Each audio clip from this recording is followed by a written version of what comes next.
for International Peace. I'm very pleased to welcome all of you and our distinguished panelists in the U.S. launch of Carnegie's new report, Arab Fractures. Now, I know that in this town you could probably fill your days going from one Middle East event to another, and that's only natural, since this is a region, as all of you know, as well as I do, that has bedeviled generations of policymakers. And it's a region that embodies the powerful political, economic, and political current and social currents reshaping today's international landscape. Sectarianism, authoritarianism, populism, and extremism are centrifugal forces pulling this region apart and leaving in their wake the kind of instability and human tragedy we've not seen since the establishment of modern Arab states after the First World War. Today's report is part of Carnegie's Arab World Horizons project, which aims to look beyond today's tumult to the long-term trajectory of this region, its people, and its place in the world.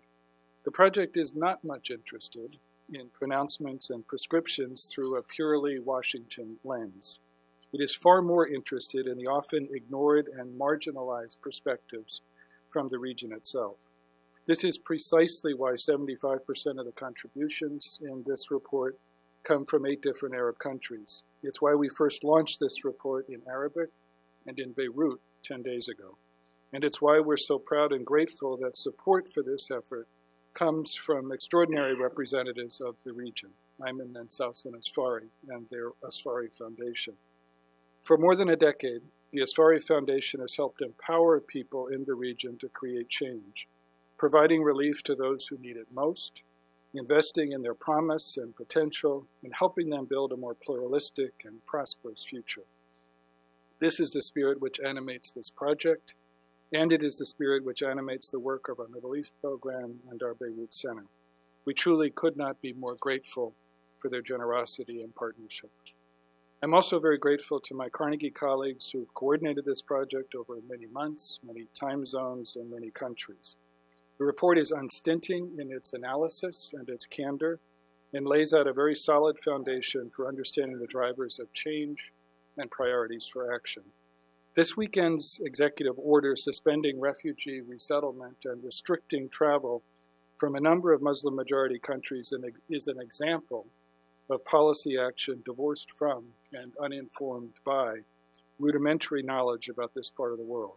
And it lays bare the potentially devastating consequences of action without knowledge or action based on ignorance.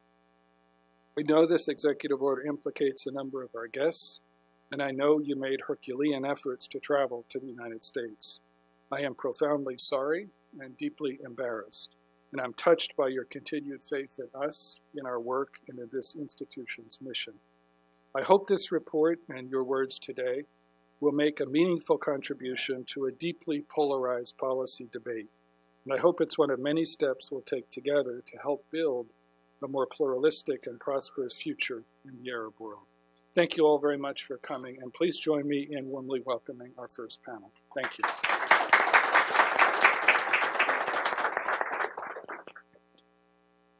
Thank you, Bill. I guess the microphone is on. I'm Perry Kamak. I'm a fellow here at the Carnegie Endowment, and I'm really, really thrilled to welcome Dr. Basma Kodmani, the co-founder of the Arab Reform Initiative and its executive director, and also a member of the Syrian opposition. And frankly, any policy that would make difficult Dr. Basma's visit to Washington is one that is in serious need of reconsideration, because I can't think of anyone, Syrian American or otherwise, who's more committed to values, human values of pluralism and democracy. We're also thrilled to welcome my colleague and friend, Dr. Amr Hamzawi, who's of course a senior fellow here at Carnegie Endowment and also a former parliamentarian of Egypt. Before we get into discussion, and I know folks are really here to hear them, I thought I would take a few minutes and kind of outline the broad themes of this report, in part because this is the first time most of you are seeing it. This really comes, as Bill said, the idea was not to kind of reflect Washington to the Middle East, but to instead kind of understand the Middle East and the Arab world in particular based on the experiences of our friends and colleagues there. So we started a year ago with a fairly comprehensive survey of more than 100 Arab intellectuals, which we published in February 2016, called Arab Voices on the Challenges of the New Middle East. And both of my colleagues here actually contributed to that survey. And we asked them basically, how do you, as Arabs and as folks that are inhabiting this region, how do you see the main challenges? And of course, they commented thoughtfully on issues like civil war, sectarianism,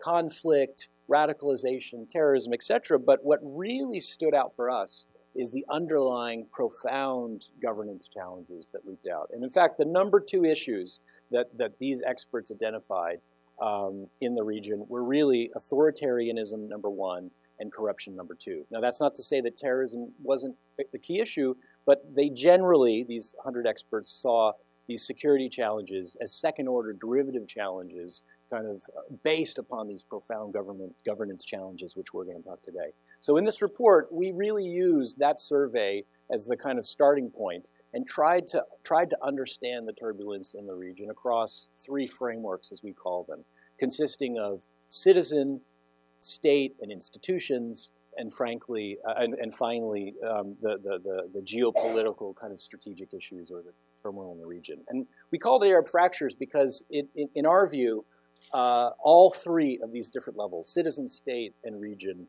are coming apart. The prevailing kind of order is coming apart.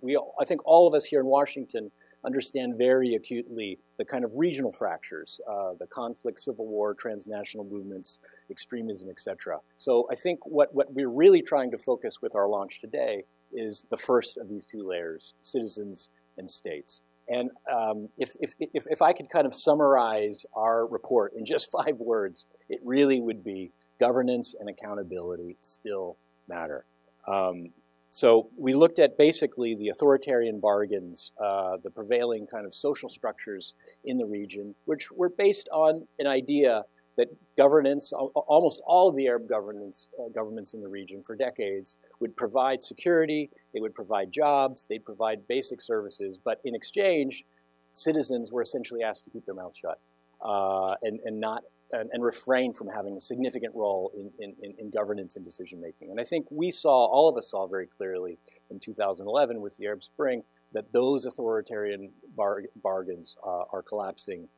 There has, of course, been an authoritarian resurgence in many countries, including the countries represented here on the stage. But we strongly believe that this authoritarian resurgence is unsustainable. And the reason for that is that the second layer of collapse or fracture, which is the collapse of the rentier economic system, which essentially undergirded or underpinned these social contracts that we're talking about. So for decades, countries across the region could kind of transfer the easy oil wealth into these benefits for the citizens. But what we're finding with the extreme collapse of oil prices from over $100 a barrel to more like 50 or 60 now, with no end in sight, that the governments themselves understand that the rentier system and the authoritarian bargains are no longer sustainable. So you'll find on page 5 of the report, I think, a quote that encapsulates really the central message of this, coming from Antonio Gramsci in the 1930s, and many of you will have heard this, describing the kind of interwar period in Europe. The crisis consists precisely in the fact that the old is dying and the new cannot be born. In this interregnum, a great variety of morbid systems appear. And I think that pretty well encapsulates the moment that we find ourselves, that our guests find ourselves in the Middle East. Lastly, let me just say very quickly about the structure of the report. Obviously, we're talking a lot of kind of a 30,000-foot view of kind of frameworks and concepts. We realized that we wanted to make this report also relevant to policymakers who are dealing with specific crises across the region. So we've also interspersed in the report, in addition to this broader framework, a series of 8 case studies, including Syria and Egypt, which I think both kind of provides a specificity to the issues that we're talking about, but I think hopefully it will also demonstrate that these are issues that are working both horizontally and vertically. And what I mean by that is you can't understand what's happening in Syria without understanding some of the trends across the region, but neither can you understand what's happening in Syria without understanding the very specific context in which these factors that we're describing play out. Lastly, we also are thrilled to have a number of commentaries by 9 very prominent Arab authors, of which we're thrilled to welcome Basma as one, which I think, again, provide a kind of granularity and specificity that hopefully helps to ground this report, not in the experiences we understand it in Washington, but really, I think, hopefully, in an experience that resonates with the Arab world as well. So we intentionally did not make this a paper about Washington. We did not make it a report about U.S. policy in the region, but I would like to think actually as a result, ultimately we'll have more staying power as a result. So I think for a Washington audience, what we're exactly as Bill understood, for those struggling to make policy over successive administrations in a very traumatic region, until I think we in Washington can understand the region as seen by voices and eyes in the region, these struggles will continue. So I've already spoken too long. I know we really want to get to our panelists here. But Basma, thanks again for your heroic efforts to come over the weekend in difficult circumstances. But maybe I'll start with you and ask you first to reflect a little bit about the short article that you wrote for our paper. It's an extraordinarily difficult situation. It's a horrific situation, and yet I don't want to call your piece hopeful, but you do note that there is a resilience to the Syrian people, that there's even a certain resilience to Syrian institutions. So maybe I could ask you to reflect a little bit on your contribution, and where do we go from here? The Syrian institutions are under tremendous, tremendous stress. What are there building blocks that we can imagine for the future for a more hopeful Syria? Thank you for this opportunity. Thank you, Bill, and thank you, Marwan, and the whole team. For me, it's an opportunity to come and celebrate the work of the Carnegie Endowment on the Middle East. I opened the report electronically and read it all, but I also started by saying, okay, maybe if I don't have time to read all of it, I'll go to the recommendations, and there are no recommendations, which I found, in fact, more interesting. So I went back and read the whole report. And I think that is where we needed to start. I think we need to start with a serious diagnosis of what has happened and what is going on. I think the narrative in each of our countries, whether it's Egypt or Syria or Yemen or Iraq, of course, or Libya, these are narratives that need to be agreed upon.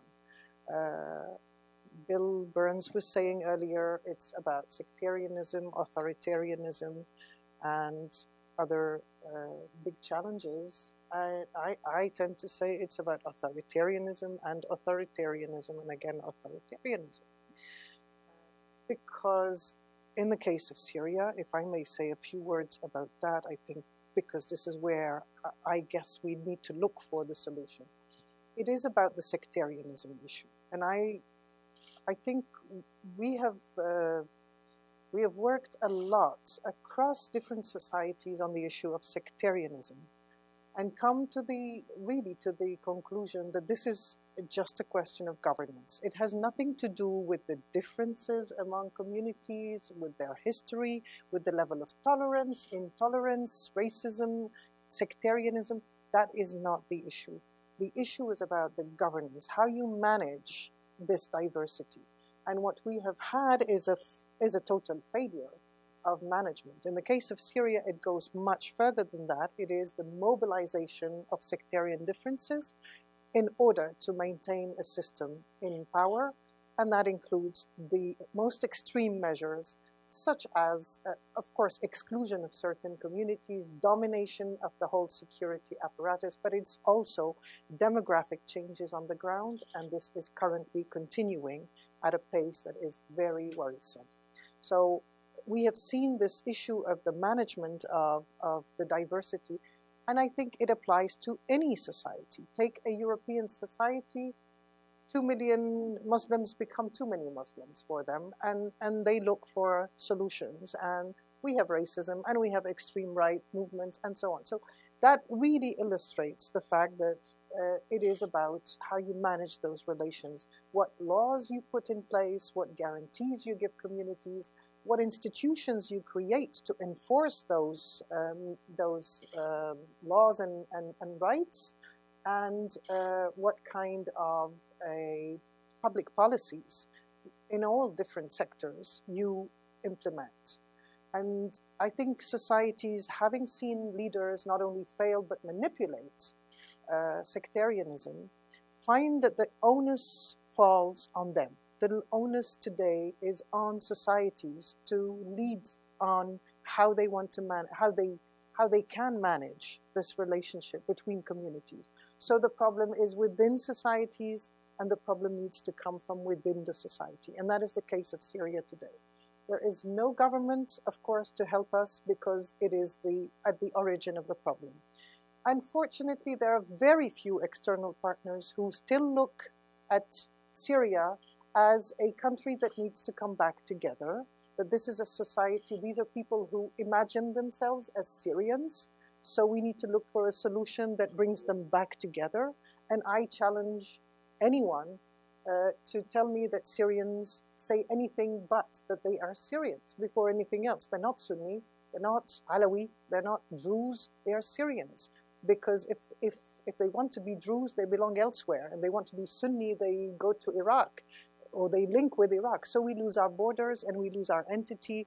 This is a recent nation, but it's a nation that has an identity. And I think where we have to deal with the issue of sectarianism is about what kinds of renegotiation of arrangements can be brought to where the communities can come to terms with a new maybe social contract, as the report very effectively analyzes. It is about a new social contract. How does that translate? It translates into a renegotiated balance within the army and security forces. That is certainly the starting point, where communities would feel that they are protected by trusted security forces. That is not happening in any of the countries of the region. Iraq has been the one big failure so far, and our fear in Syria is that we will be on the same pattern of what is going on in Iraq. The presence of foreign sectarian militias has fueled radical Sunni against Shia jihadis, because these are both jihadis on both sides. You can't call them anything else. And if that is going to continue, it's obvious that we will not end the conflict in Syria. So unity of Syria is a starting point. Rebuilding the army and security. Negotiating a decentralized political system.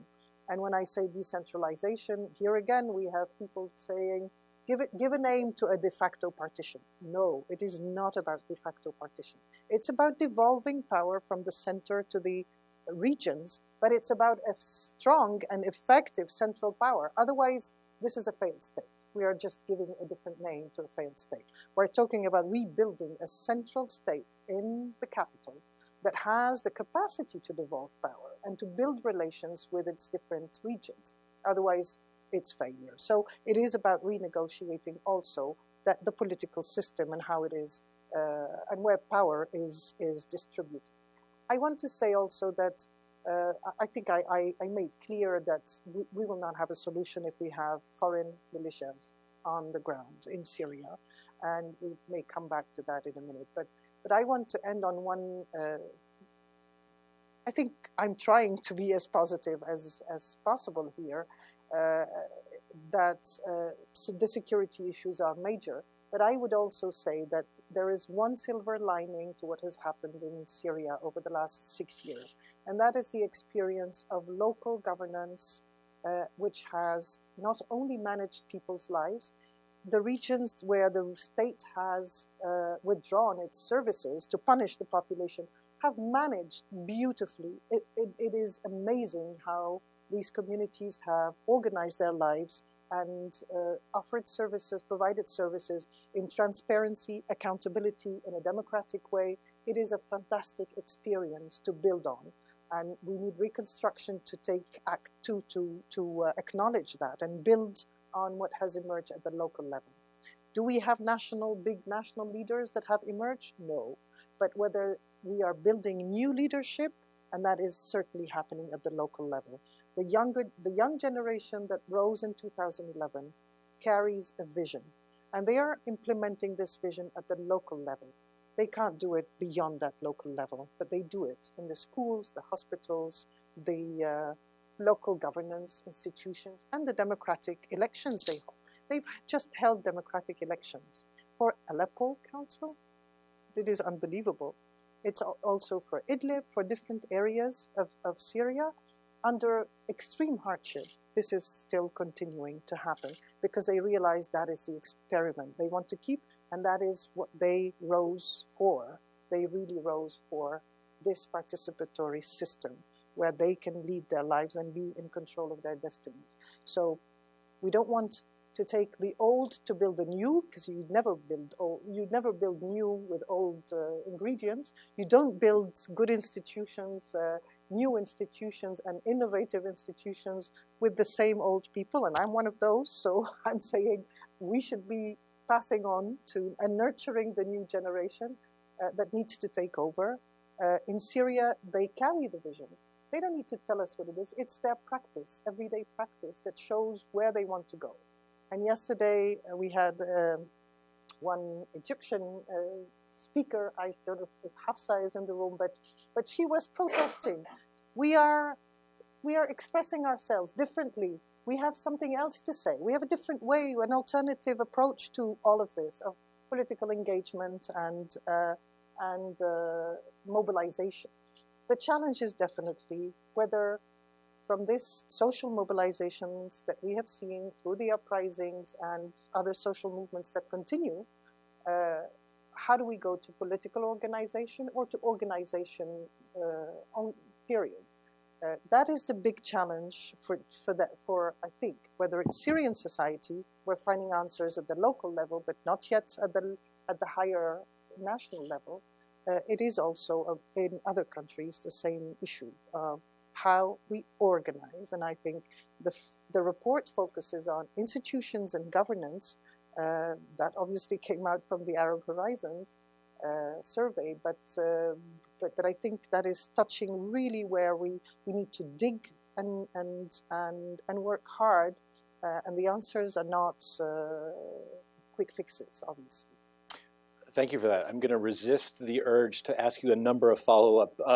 You've given us a lot of provocative thoughts, partly because I want to bring the audience into the discussion. But first, let me go to Amr and talk about basically the same question I asked for Basma in an Egyptian context. Obviously, the situation is not as grim, but this issue of authoritarianism, corruption even, which really were the focal points of our Arab Voices survey, they are clearly very present in Egypt. So I'll ask the same question. Essentially, are the institutions still there, given the turmoil of the last 5 years, that even if the situation now seems pretty grim, if spaces have been closed off, that we can imagine building blocks for kind of more pluralistic institutions?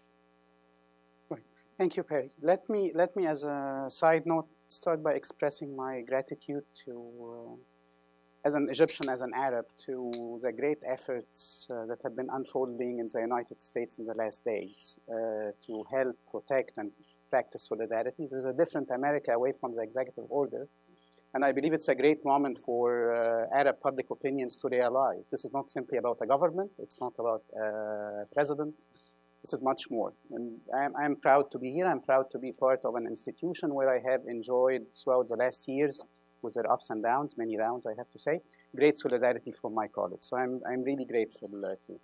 It seems, however, that shades of populism, angry nationalism, dare I say authoritarianism, are following Egyptians no matter where they go.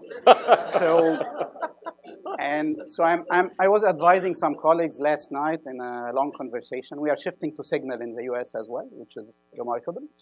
And I was saying, fine, so we should maybe manage our travel itineraries by avoiding two sets of countries. One, countries where armies have had a tradition of disrupting political processes, we should not go. And the second set of countries, Western democracies, which are approaching elections soon. So it seems we are bringing bad luck to elections. So I am not planning to go to Germany anytime soon. I'm not going to France anytime soon. I will advise Basma as well to avoid France in the next few months if she can. So a second side note, today is the first day of February. This is a day we in Egypt are commemorating for a massacre, which happened. On that day in 2012, 74 Egyptians were killed in a massacre in a soccer stadium in the northern city of Port Said. 74 Egyptians was killed. I was back then in parliament. I was one of the members of an investigation committee, which was sent by parliament to Port Said to investigate what happened. And let me start by sharing a scene from that investigation, which I still remember vividly, to come back to your question on institutions. So I went, a delegation of 10 parliamentarians, we went to Port Said to investigate what happened in the soccer stadium, why so many Egyptians were killed, 74 civilians, simply following a soccer game. And what I clearly heard in Port Said was a sense of deep mistrust of state institutions. People could not locate who was responsible. But in their eyes, in their minds, the responsible agency was clear. It was the state institutions, be it was the security services, be it some services which were not named publicly, but a state apparatus facing that deep mistrust among its population is a state apparatus which cannot deliver to security needs, cannot deliver to social and economic needs, cannot put forward meaningful developmental strategies and implement them, and definitely cannot deliver to any legitimate sense among the population wanting and demanding an accountable government. So when I look at Egypt as of now, and I'm not only factoring in the last 3 years, last 4 years meanwhile, between 2013 and today, but even prior to 2011, and in the 2 years of a brief democratic opening which we had, or brief democratic experiment which we had in Egypt, Egyptian state institutions are embattled with a clear sense of mistrust among the population. And these institutions are not working in any significant manner to regain trust. This is the legacy of authoritarianism. And therefore, Egypt as a social fabric does not have a serious sectarian issue. However, you are seeing the same set of state institutions which no longer have credibility or legitimacy, popular acceptance in a place like Syria or in Iraq. The same set of institutions do not have credibility and popular legitimacy in Egypt, but for different reasons. For a track record of human rights abuses, for a track record of human rights violations, for a track record of an overly dominant executive branch of government monopolizing the legislative branch of government and the judicial branch of government. These are not new systemic deficits of the Egyptian political order. They have been with us since the 1950s. They have been coming back and haunting us several times. And the attempt which was made in 2011 and 2012 to fix them failed for different reasons, which I'm not going to address right now. But keep in mind that key power holders in Egypt, those who are in charge of the state apparatus, of the military establishment, of the security services, of the state bureaucracy, and their affiliates, because it's a corporatist system which has been placed since the 1950s, and affiliates are, even to an extent, liberal and secular elites which have always walked in and supported the dominance of the executive branch of government and the dominance of the military security complex. These power holders never took the popular demand to fix the system seriously. They did not take it seriously prior to 2011, leading to the democratic uprising. After the democratic uprising, they maybe were caught off balance for a brief period, but then they regained power and they reinserted themselves not only in a manner similar to prior to 2011, in fact, even more harsh. I mean, you cannot compare Egypt today to Egypt prior to 2011. The crackdown is worse. The crackdown on civil society is worse. Civil society in Egypt faced prior to 2011 a great wave of repressive measures, legal, judicial, and otherwise. Right now, it's a war of extinction. Right now, it's not simply about cracking it down. It's about ending the existence of independent, autonomous civil society. So when I go back to what you said, Perry, about Egypt and Syria, and while I really, as an Arab and Egyptian, I have come to hate any comparisons across the region because Egyptians are being told every day, well, be grateful, you are not as bad as Syria, or be grateful, you are not as bad as Iraq, we are keeping the order in place. This is only an excuse to disguise the terrible track record of the last 3 years. Now, go into the details of it from a state apparatus perspective. What is the great difference between countries like Yemen, Egypt, Syria, and Libya? In all these 4 countries, maybe you have collapsed states and you have fragile state institutions, but from a citizen perspective, citizens have lost trust, and you cannot build new arrangements building and capitalizing on simply only the new elites. I'm a realist enough to know that they will be part of any new arrangement, but you have to figure out ways to inject new trust into the system by renewing it. And so far, these attempts have failed in Egypt. Secondly, and away from that grim picture, what gives me hope is not the state, is not the ruling elite. What gives me hope is the social fabric itself. It's misleading to believe that in spite of the wave of repression, unprecedented wave of repression, you can count at any level a number of individual and institutional casualties which we never had. The number of detained Egyptians is horrifying. The number of Egyptians killed in the last 3 years is horrifying. A massacre, different massacres took place in the last years, unprecedented in Egypt. So at many levels, a great wave of repression, unprecedented for Egyptians. However, the social fabric is still resisting. It's not true that every single voice has been silenced. We just need to shift our attention away from what we knew prior to 2011. It's no longer about networks like the Enough Movement or April 6. There are new networks emerging on the ground, not focused on politics, but away from politics. They are not interested in pushing for an opening in politics because they have lost faith in formal political arenas. They are pushing for openings elsewhere. Freedom of expression, freedom of association, freedom of choice for Egyptians, even in their personal lives, because the current regime, current government we have does not only claim to have a monopoly over public morality, but even over morality in the private sphere. I mean, it's introducing to Egyptians how to behave in their private spheres and their personal lives. So there is an emergence of a new wave of activism, which gives me hope back to the question of what is it that we can find on the ground to promote pluralism. This will not come from a ruling establishment. It will not come from a state apparatus which has lost a great deal of popular trust. It will come from activism on the ground of young Egyptians, a revival of labor unions and trade associations, an impressive revival of labor unions and trade associations in the last 3 years in Egypt, away from the crackdown on civil society. An interesting revival of student politics. I mean, the real place for resistance in too many different ways in Egypt is public universities. It's not in the media. It's not only in social media. It's on university campuses. I mean, one has to realize what's going on. So these are the elements of pluralism which are emerging. And here, the demand is for a new social contract without imposing too much on the report and without maybe many activists using that same word, that same phrasing of a new social contract. What's being put forward is a vision for a different Egypt, for an accountable government, for citizens enabled to participate not only in elections, but to participate seriously in decision-making processes. Because the demand is for a new social contract, a social contract that addresses the gap between rich and poor, a society with 1/3 living below the poverty line, with a terrifying gap between rich and poor. Social justice is a key issue. Freedom of association and expression are key issues. And so even if the label is yet to be discovered widely in Egypt, this is where we are going. We are going in the direction of a state apparatus, a ruling establishment, which once again is not listening to popular demands. Popular demands are organizing differently, not like prior to 2011. Are organized in a different manner, demanding a new Egypt, demanding and putting forward a vision for a different Egypt. And this is what gives me hope when it comes to pluralism. Not the state, it's society and the social fabric which has endured great crises in the last years and continues to endure a severe economic and social crisis and an unprecedented polarization due to politics in the last years as well.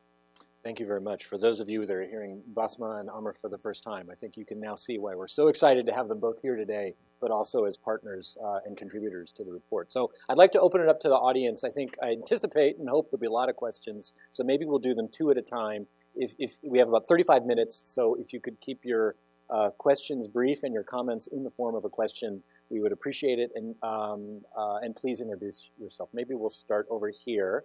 There are microphones coming. We'll go here, and then maybe to the back after that. Oda Aberdeen, as I listen to the three of you, it seems to me that the issue here, we have by imposition. What the region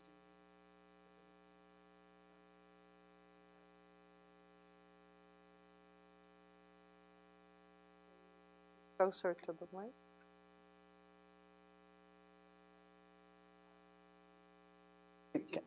Can you speak up?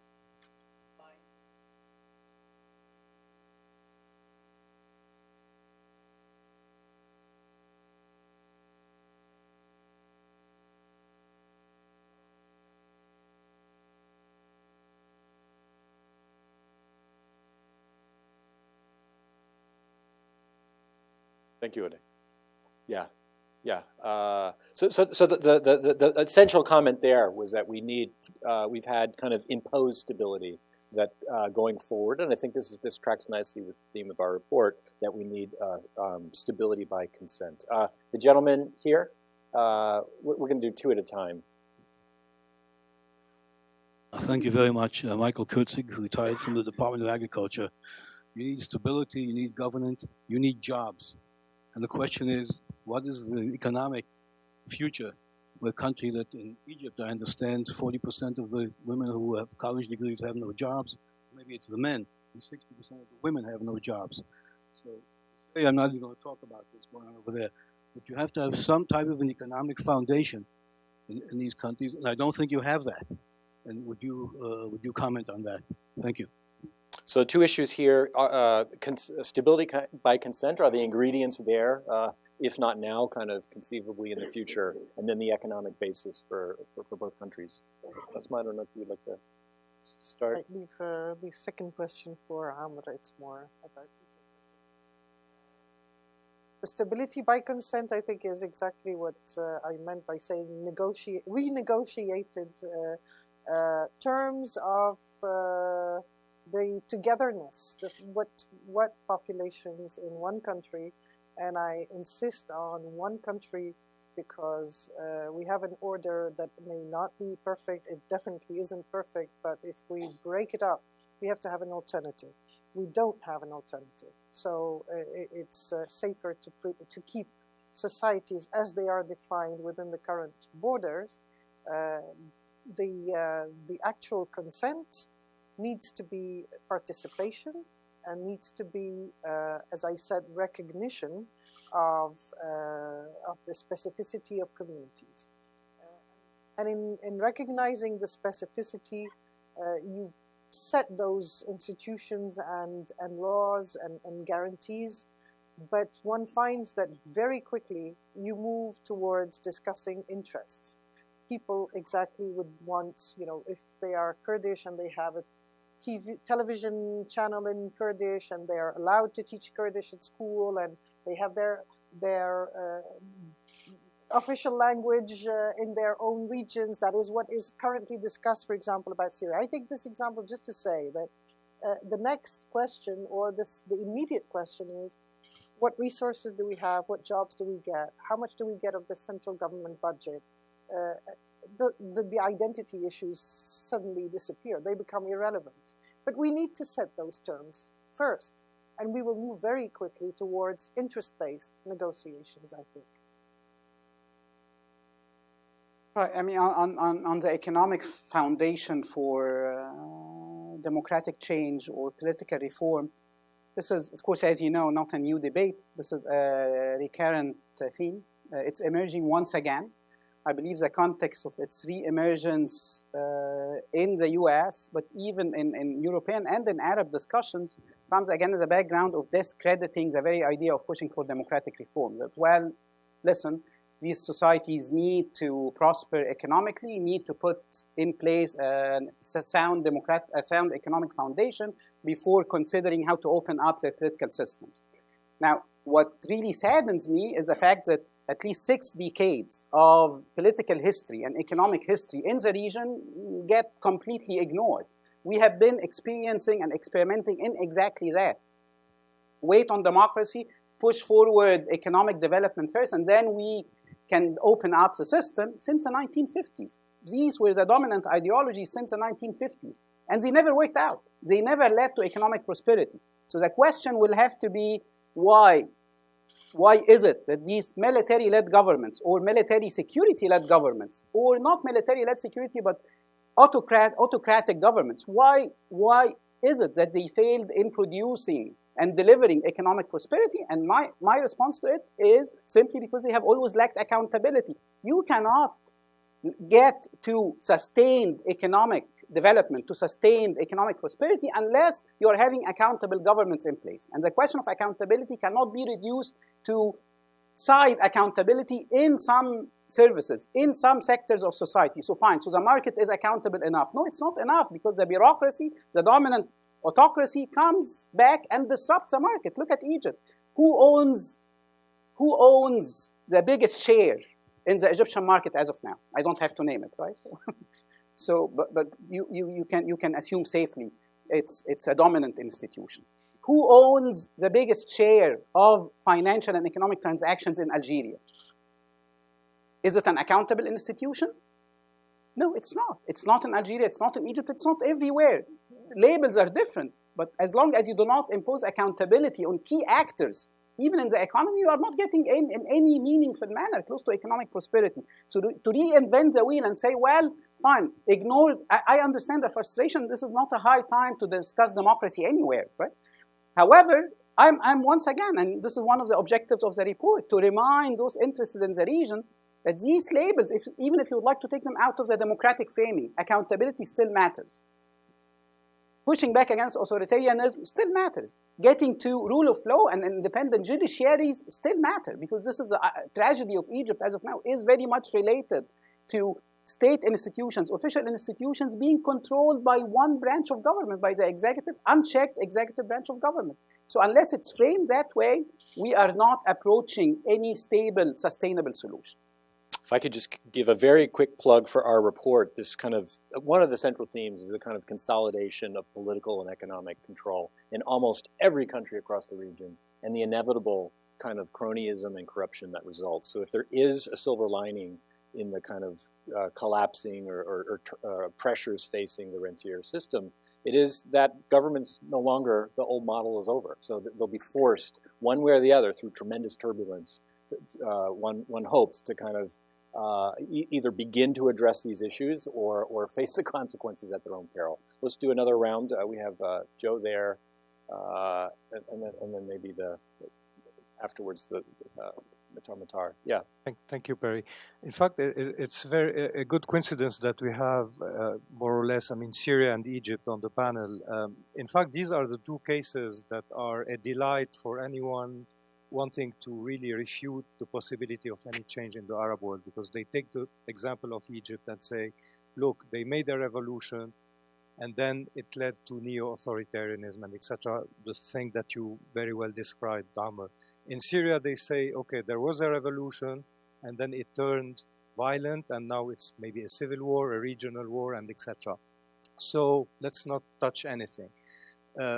If now we take the 5 last years that happened, and taking also the opportunity that you are both analysts and actors, because you are both, Amr was a parliamentarian, Basma, you are a member of the opposition. Let's take a look in retrospect and make a kind of assessment of your action. What went wrong? What went wrong from the part of those who were contesting the authoritarian system, the broken social contract, and everything that is in the report? What would be your assessment of what went wrong on your side of the action? Hi, my name is Matar Ibrahim. My first question to Basma. On which basis do you think that the authoritarianism is the core cause for all the mess in the region?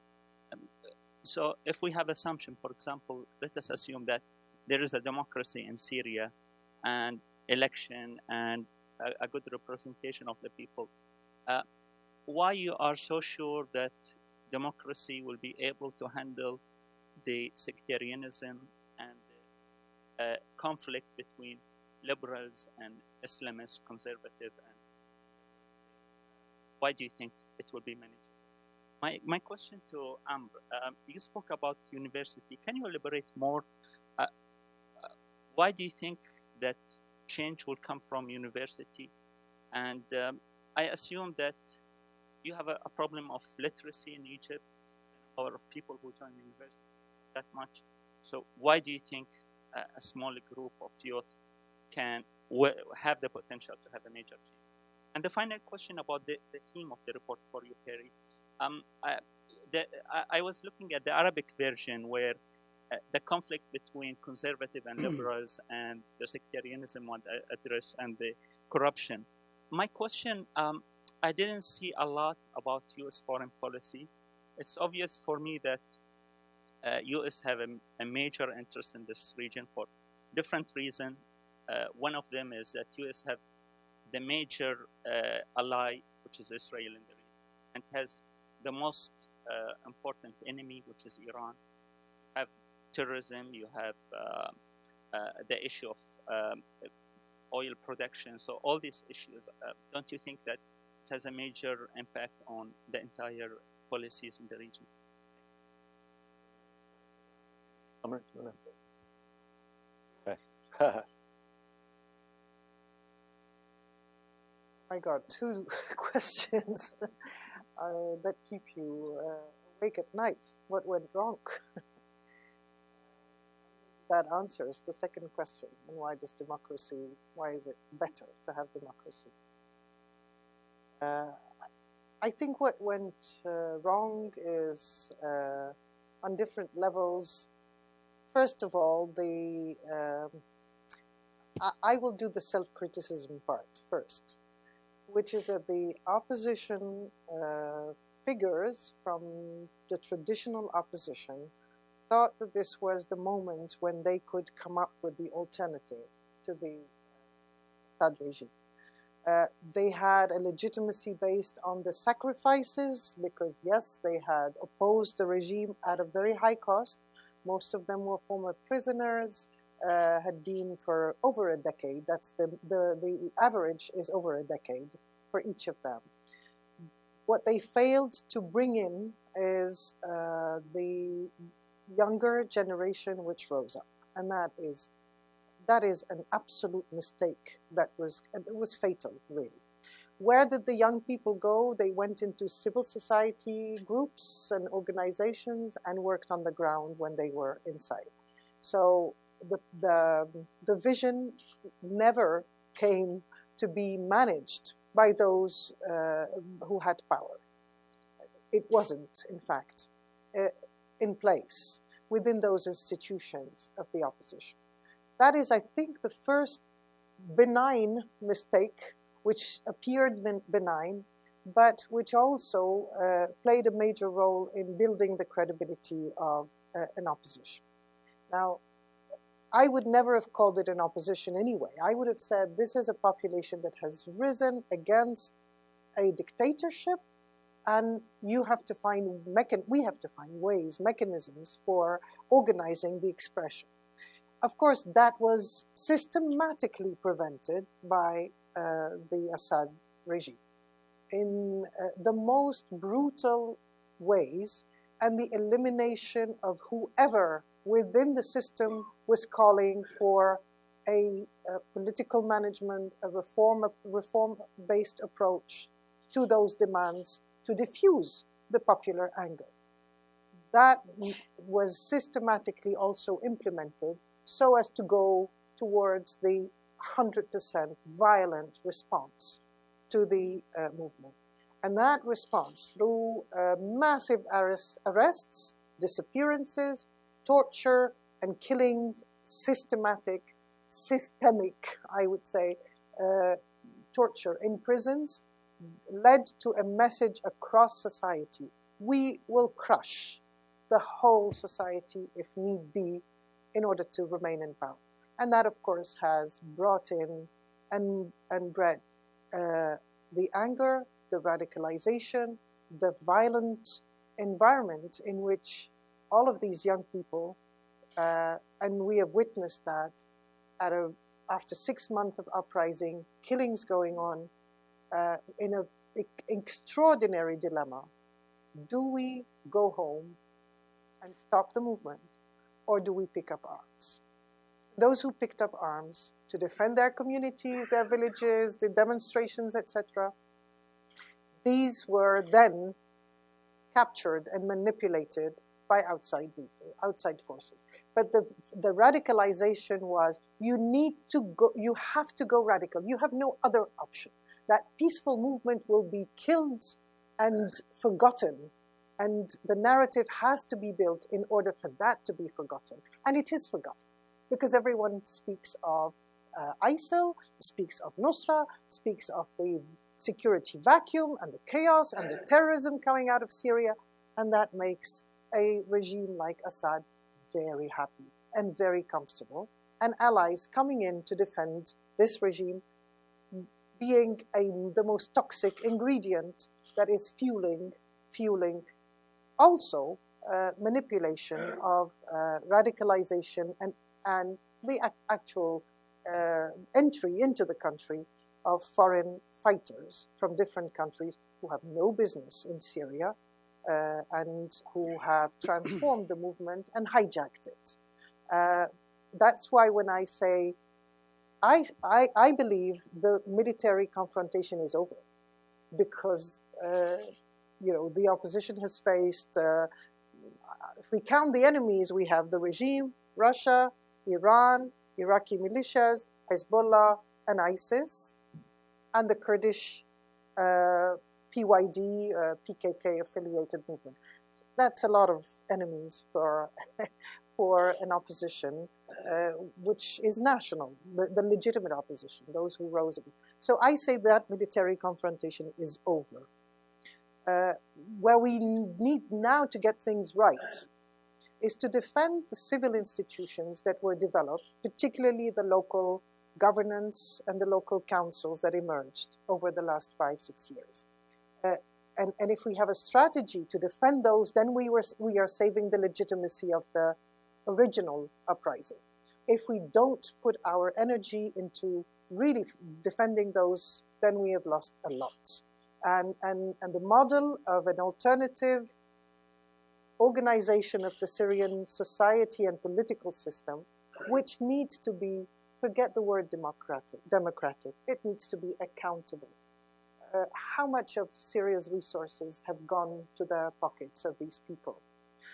Why did people rise actually in the beginning? Do they know what a democratic election means, if it's proportionate or relative majority? Or they don't know any of that. They rose against injustice. So democracy is about accountable governance, mechanisms to fight corruption.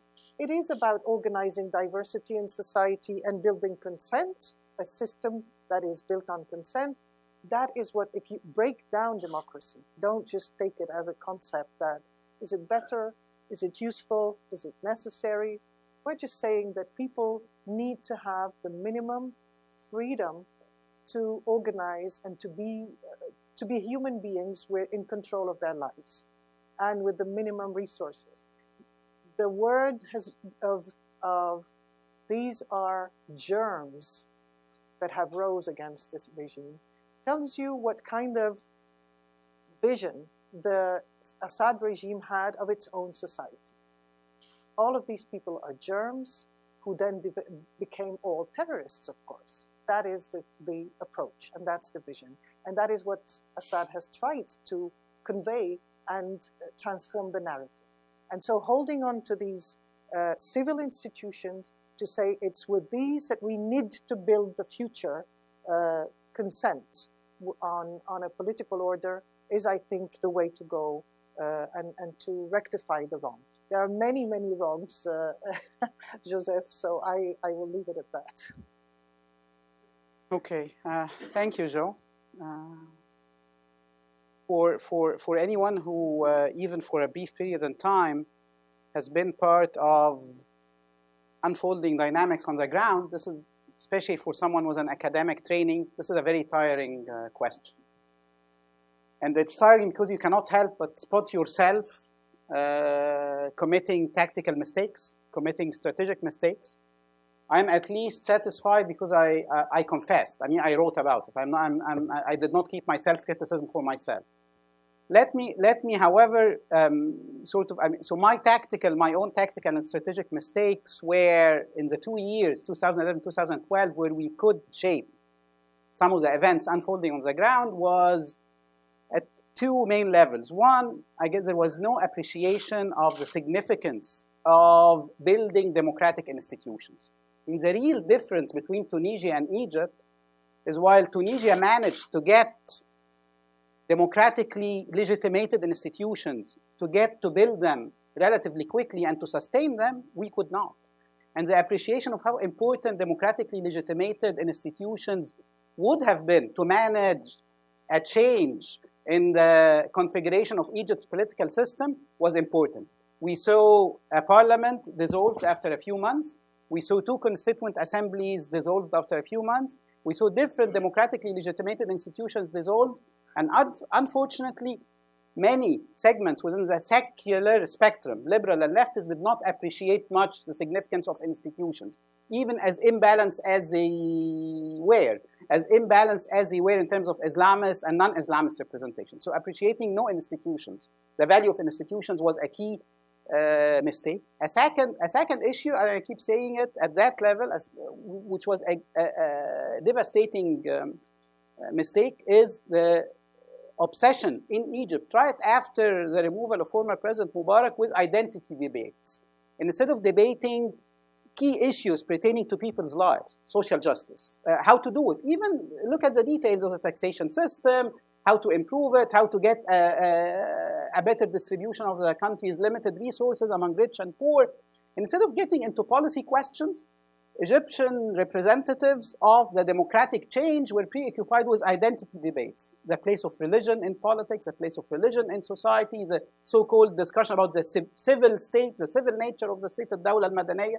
This, in total, has been a huge waste of time, a huge waste of resources, and it, in fact, has empowered the military security complex to do what it actually did starting 2013, to come back and appeal to Egyptians. Listen, these civilian politicians cannot deliver bread and butter to your dining tables at home. We can.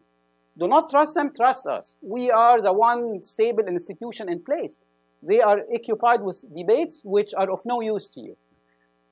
Away from that, and here is where I would see my responsibility at these two levels, part of the dynamics, a small part in the dynamics in 2011, 2012. However, the real break of the Egyptian experiment did not come in 2011, 2012, up to the moment where the army decided to perform a coup. I believe a coup was always expected in Egypt. I mean, these guys were the power holders, and so that they were bound to come back and try to hijack the process. Anyone should have expected it. I mean, it was on everyone's mind. Seriously, it was on everyone's mind. The real break came with regard to the configuration of forces which sided with the army against the democratic process. So the real disaster was as liberal and secular and leftist, and by the way, young and old Egyptians. Because the myth of young Egyptians defending democracy should be deconstructed. This is not true. Many young Egyptians, liberal and leftist, outspoken liberal and leftist activists, sided with the army on July 3rd, did not say it's a coup.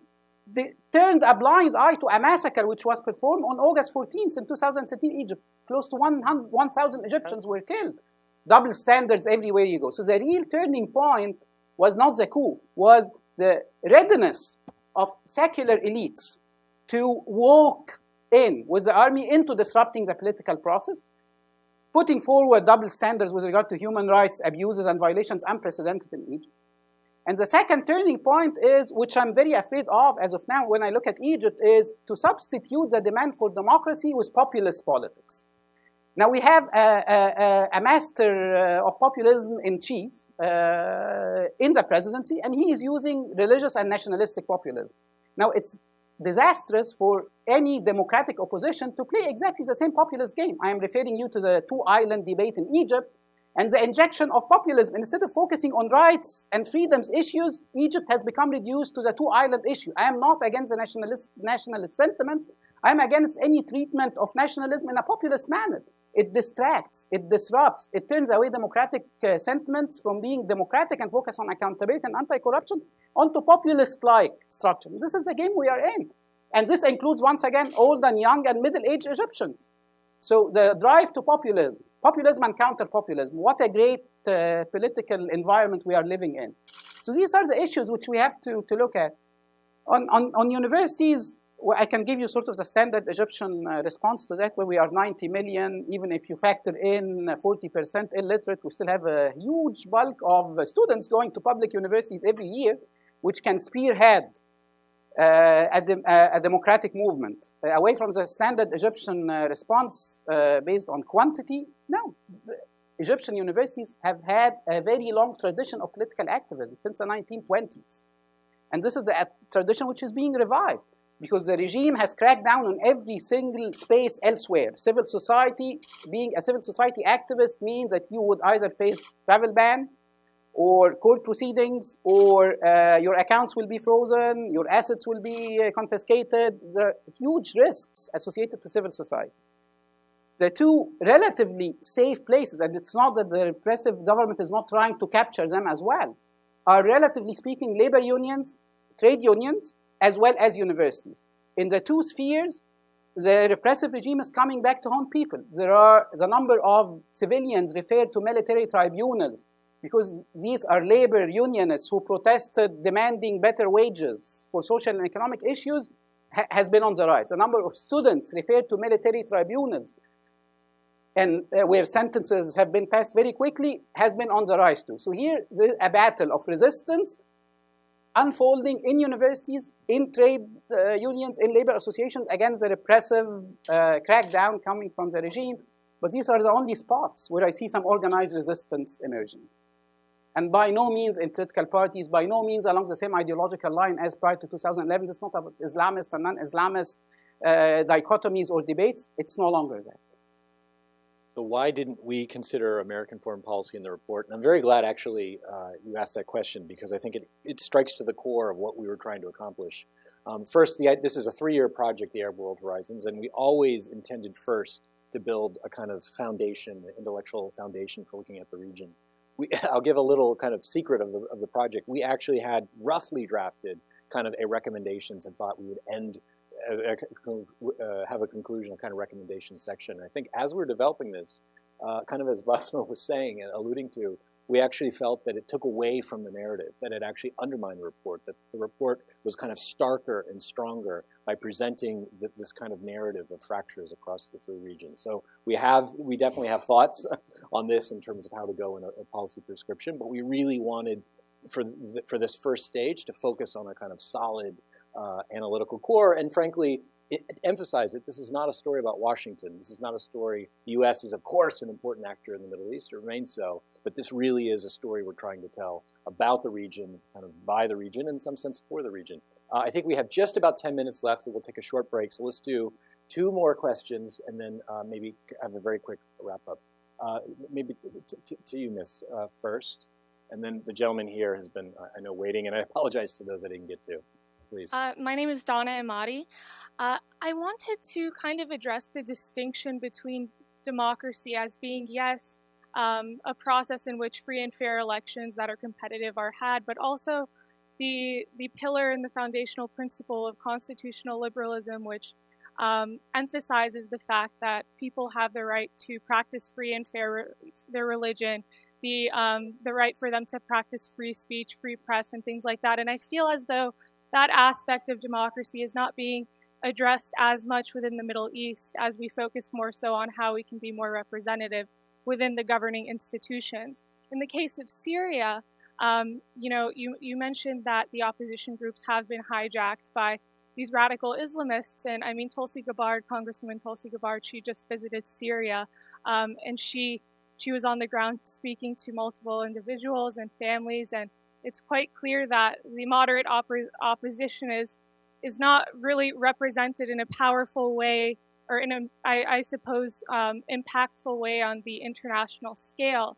My question to you would be, how could we foster governing mechanisms that could enable society within Syria to remain secular, to practice their constitutional liberal rights in terms of their civil and political rights, and not just forget about that aspect of the Syrian population while we focus mainly on just democracy and free and fair elections?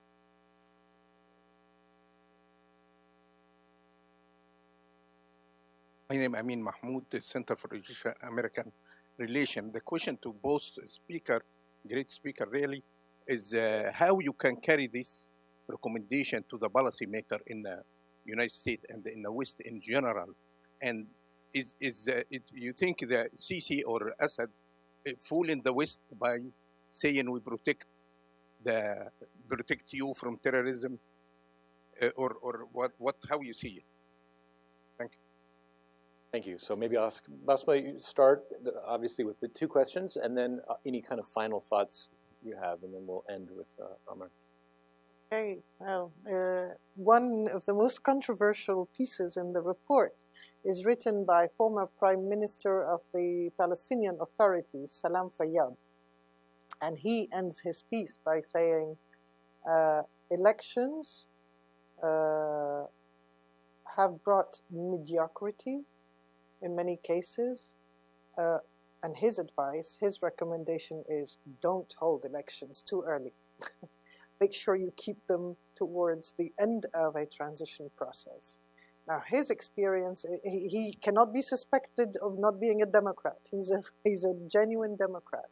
And yet he has, his own experience has shown that, considerations along which people are voting are not necessarily the ones that will bring the right people into government. That is a huge discussion, and I have no answer to that. I think, some countries, and I take Tunisia really, because of the popular vote, bringing partisan attitudes into government, there was a decision, a deliberate decision to say there are some key ministries that cannot be left to partisan politics. We will put technocrats, independent figures to head those ministries, and these were Ministry of Interior, if I'm not mistaken, Interior, Defense, and Foreign Affairs. Okay, this is just an example of how you combine representation and also competence, basically, at the level of government, given the huge challenges that any government in a transition period needs to go through. But every country has built itself through negotiations and tensions and instability, and you have to go through that phase. It is no quick fix. There is no quick story that makes it work immediately. I always remember this very nice sentence by a Bosnian woman who, after how many years? It was 20 years. And she said, transition is the rest of our lives. And it's true. It is about the rest of our lives, because we are not, democracy is a horizon towards which we need to work, and we will make those mistakes. And I think the key factor is in the genuine respect for all components of a society. We have lacked the basic respect from our leaders. We have been treated like, as I said, called germs and treated in the most horrible way. I don't talk about myself. I haven't suffered. But the anger that any family member carries because of what has happened to a son, a brother, a husband, and sometimes a mother and a sister is incredible and impossible to imagine. What I want to say here is, if we look back and see what has happened in Syria, I want to repeat something that is just inaudible to anyone. Assad decided in 2012 to release a bunch of very dangerous jihadis who he had used to send to Iraq to defy the American occupation. Then he brought them back as part of a negotiation with the Americans, so that those he released, he brought back into prison and kept under control. And in 2012 decided that's the right moment. Now I can unleash these guys. And I think that is the starting point of what brings to Syria terrorism. That's the Sunni terrorism. And then he brings along the movements that are based on sectarian Shia branch of Islam, to say these, to defend him, to protect him physically and everywhere in different regions, and to fight for him because his army, more than 100,000 people in his army left, defected. They're not there anymore. So he has an army that is reduced now in size to 80,000 instead of 300,000. That tells you how much he was able, or he managed the security of the country. And he left those areas to be captured by ISIS. We have numerous examples of how the Syrian army left some areas peacefully without fighting and allowed ISIS to take control. That's a long story. It's difficult to say it here. There are wonderful reports, including by American brilliant reporters. And I refer you to Roy Gutman, who wrote in McClatchy, is it? A fantastic report about the relationship between the regime and ISIS. We're running on the end of time, Yes. so if I ask you just a few minutes. Yes, in response to Amin's question and in general, first of all, thank you very much for all your questions. And they definitely will help us look ahead and move from the first report to the next products, deliverables, which we are planning here at Carnegie. So thank you very much once again. I have in closing two final comments. One on the issue of terrorism, and I'm restricting myself to Egypt. And once again, this is a narrative which has been put forward by the government, by the military security-led government, that this government is doing its utmost to counter terrorism, to fight terrorism in Sinai and the mainland. While this government is definitely fighting terrorism, the question that needs to be put to that government, be it at the government-to-government level, or from Egyptian civil society to that government, is, are you fighting it right? So the question is not about whether they are fighting terrorism, or whether we have a security threat in Egypt in relation to terrorist groups operating in Sinai primarily and in the mainland, whether we have a radicalization process or not, because we do have a radicalization process in place due to, of course, polarization and human rights abuses and so on and so forth. The question is, are they fighting it right? And if you measure it at the level of deliverables, clearly they are not getting the results they are looking for. On average, the number of terrorist attacks, unfortunately, and while of course every single Egyptian and human being would condemn terrorist attacks anywhere, the number of terrorist attacks has not been declining. It has stayed more or less on average the same in the last close to 4 years. Secondly, at the level of the rule of law, no, if fighting terrorism means that you wake up and find local communities in Sinai misplaced, in Arish and in Rafah and elsewhere, this is clearly an issue, a policy, which creates more of a conducive environment for radicalization and terrorism. You are not fighting it, you are adding into the conducive environment for violence, for terrorism, for radicalism. At the level of social and economic policy measures, which have to be added to the security component of counterterrorism to help the Sinai population move beyond an enduring economic crisis that they have always been having, there is not much happening on the ground. So the question is not whether they are fighting terrorism or not, the question is how they are fighting terrorism. The second, and this is my final closing word on terrorism once again, I get skeptical once I hear the narrative of we are fighting terrorism used exactly in the same manner as the narrative of we are fighting for Arab liberation or for national liberation was used in the 1950s, 60s, 70s, and 80s, 90s to silence voices of dissent. When these narratives are used to say, well, here is one government, its authority should not be contested, no matter how many human rights abuses it commits, how many economic and social crises it creates and presides over, because it's fighting terrorism or it's fighting for Palestinian liberation or national liberation, we get nowhere. So the question is how to deconstruct it. How can Egyptian civil society deconstruct that narrative of do not question the government because it's fighting terrorism? And in order to do it, young, middle-aged, and old Egyptians have to move in the opposition, in the democracy movement, have to move beyond the populist notion, have to move beyond the preoccupation with nationalistic populism, the way it has been in the last year.